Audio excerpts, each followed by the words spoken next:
Assalamualaikum Mas. Waalaikumsalam. Gimana Mbak? Mas, kami dari SMA Mhm. ingin memberi pertanyaan untuk Masnya karena kami ada tugas wawancara Heeh. untuk wawancara tanaman hias Oh gitu ya. atau bunga-bunga hias. Iya bisa. Mau nanya dulu Mas, Iya. nama Mas siapa? Kalau nama saya Muhammad Dedi, cuman lebih dikenal di luar sana itu namanya Dedi gitu. Akrab dipanggilnya Dedi. Sejak kapan Masnya bergiat menjadi menanami tanaman menjadi Kurang lebih sudah 4 tahunan itu. Berawal dari tahun 2016 sampai sekarang. Mungkin ada beberapa tanaman yang kami budidayakan atau kita pasarkan. Contohnya kayak bonsai ini bisa kita katakan bonsai mini atau mame. Yang kedua yang ukuran agak besar ini bonsai taman. Terus ini rombongan aglonema, atau yang ini juga pohon bonsai yang sedang kita program tapi sudah bisa dipasarkan gitu. Kenapa saya bertani atau bergiat usaha sebagai petani bonsai lah bisa dikatakan gitu kan, karena mungkin berawal dari hobi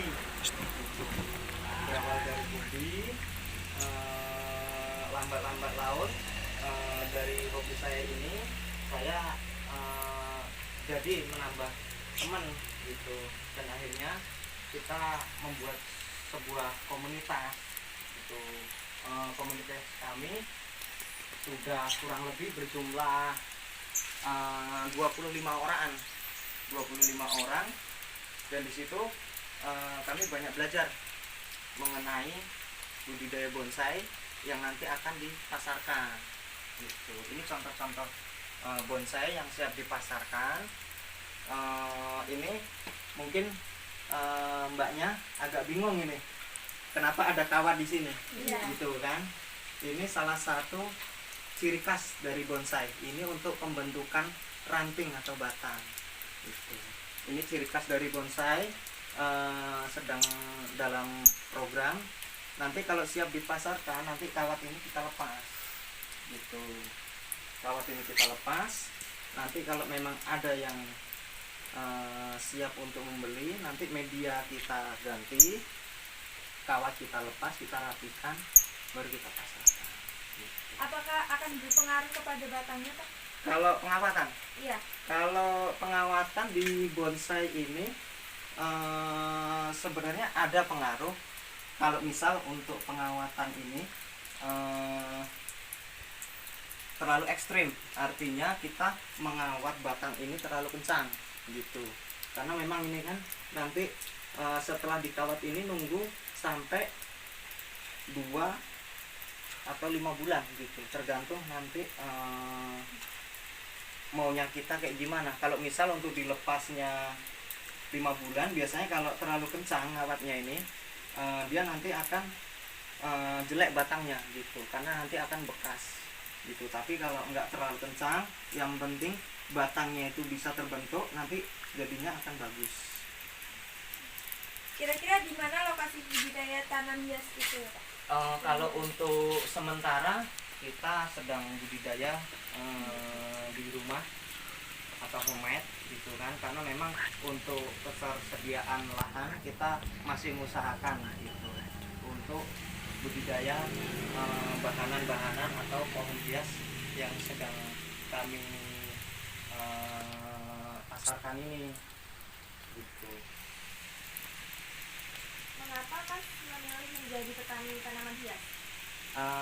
Gimana ya? Pertama itu bermula dari hobi sebenarnya Mbak gitu kan. Bermula dari hobi, terus dari terbentuknya komunitas juga gitu kan. Jadi kita dari komunitas, terus dari mulut ke mulut gitu kan, banyak orang yang sudah mulai tahu tentang bonsai gitu kan. Terkhusus untuk perumahan-perumahan, khususnya untuk di kawasan Rimba Bujang, sekarang ini kan sudah mulai banyak nih rumah-rumah modern atau minimalis yang sedang dibangun. Nah, itulah pangsa pasar kita. Karena dengan lahan yang sempit, umumnya orang-orang yang memiliki lahan sempit, kalau misal pengen punya pohon tapi minimalis, ya inilah miniaturnya gitu. Ini pohon-pohon minimalis gitu yang ditanam. Media apa aja yang Mas gunakan? Media, kalau pertama itu kalau untuk penanaman, misal kayak pohon bonsai yang ini, untuk penanaman awal dia agar perairannya terjaga, kita gunakan tanah liat biasa dengan pasir. Kita aduk, kita gabung, baru kita taruh di polybag atau kalau kita seringnya menggunakan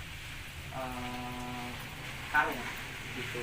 Jadi setelah nanti kita tanam subur, terus perairannya juga bagus, kelihatan pohonnya itu ya bisa dikatakan subur banget gitu kan, baru kita pindah ke pot yang sudah disediakan.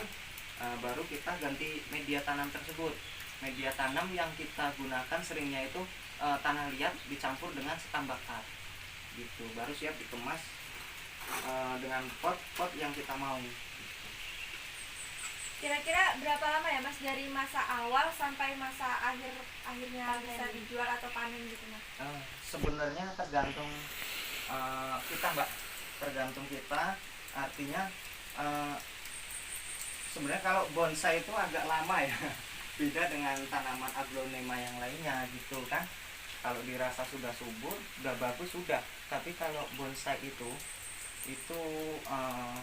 memang butuh proses yang begitu lama ya, beda dengan tanaman lain. Contohnya untuk penanaman gitu kan, kita nggak bisa langsung ditaruh di pot atau di tempat-tempat yang kita mau dalam waktu dekat, itu nggak bisa.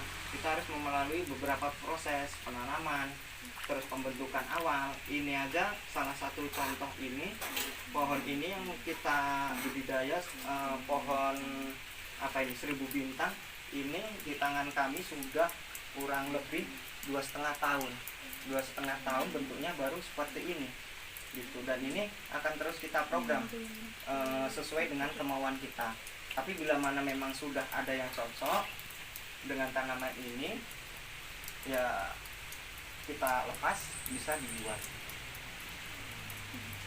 Apa ancaman dari budidaya tanaman ini Mas? Kalau untuk kami pribadi, ancaman budidaya ini yang pertama mungkin untuk penyiraman. Apalagi kalau musim kemarau gitu kan. Kalau musim kemarau kita agak kesulitan air, karena untuk tanaman ini kan nggak bisa seminggu itu disiram sekali, itu nggak bisa gitu. Paling nggak minimal 2 hari sekali baru disiram. Terus yang kedua, hama. Kalau untuk kami terutama hama apa ya, seperti semut yang bertelur itu kan, atau kutu-kutunya itulah. Jadi kita harus rajin. Ini contohnya putih-putih kayak gini, kayak jamur gitulah. Nah, itu harus kita bersihkan gitu. Kalau enggak nanti dia bisa membunuh batang-batang pohon ini gitu. Mungkin 2 itulah yang agak kesulitan dari kami. Bagaimana proyeksi ke depannya Mas? Kalau proyeksi ke depan, karena penghobi bonsai ini sudah makin hari makin banyak gitu kan, terus perumahan elit atau modern yang minimalis juga untuk kedepannya itu lebih banyak, mungkin kita lebih memasarkan ke ya masyarakat luas. Contohnya kayak perumahan itulah, itu banyak yang datang ke kami untuk menanyakan harga tanaman-tanaman. Contohnya seperti tanaman di sebelah itu sudah laku, cuman masih kita program lagi. Ada 3 pohon kemarin yang kita jual dan laku. contohnya pohon ini untuk bonsai taman. Nah ini bonsai taman ini sudah laku. Dan kenapa kok kayaknya bentuknya permanen ya? Iya. Bentuknya permanen. Sebenarnya ini semi permanen kalau buat kami. Artinya sewaktu-waktu dipindah ini bisa, karena kita nggak ditanam, nggak dikeruk bawahnya, cuma sebatas kayak gini. Jadi nanti misal orang yang punya ini mau ngambil gitu kan, nanti kita batu bata ini tinggal kita ambil, kita gali dikit, baru kita angkat, taruh di mobil, bawa ke rumah. Ini yang sudah laku, contohnya sudah laku, cuman ini yang pembeli itu masih minta program dikit lagi. Ini juga salah satu programan kami. Awas. Ini kemarin yang satu dengan yang itu, ini ada dua, ini juga. Ini sudah laku, cuman masih minta program dikit lagi pemiliknya gitu. Ini sudah kita kemas di pot gitu. Ini namanya pohon wahong okulasi dengan sancang.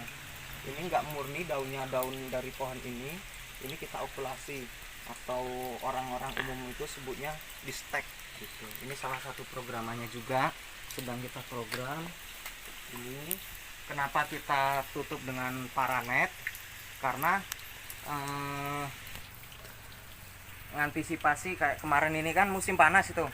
Musim panas, jadi kita khawatirnya waktu program okulasi gagal okulasinya, karena okulasi itu nggak bisa tahan dengan panas. Jadi kita siasati dengan paranet. Ini sedang kita program. Sebenarnya ini sudah bisa kita buka gitu kan, cuman saya ngantisipasi aja gitu, gimana caranya agar okulasian ini nggak mati gitu.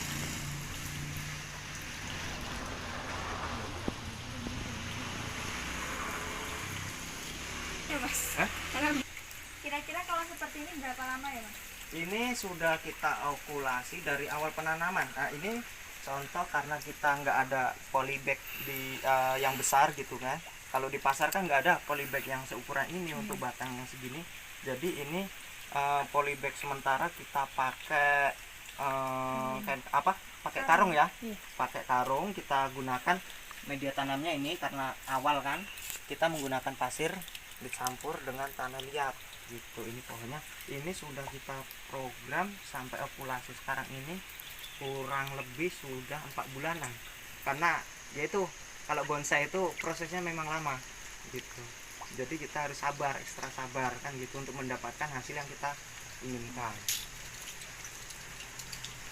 Kira-kira pohon apa aja ya Mas yang bisa dibonsai gitu? Banyak, kita tergantung dengan gimana ya, tren lah, tren sekarang ini kan. Tren sekarang ini contohnya ini pohon langka yang kita dapat kemarin dari salah satu petani. Dari salah satu petani kita beli, kita ambil pohonnya, kita program itu kan. Ini pohon wahong diokulasi dengan sancang. Ini yang sedang tren untuk sekarang ini, ke kisaran pertengahan 2020 hingga sekarang ini sedang jadi tren gitu, karena tekstur batang yang bagus. Seperti ini juga, ini pohon ini sedang kita program gitu.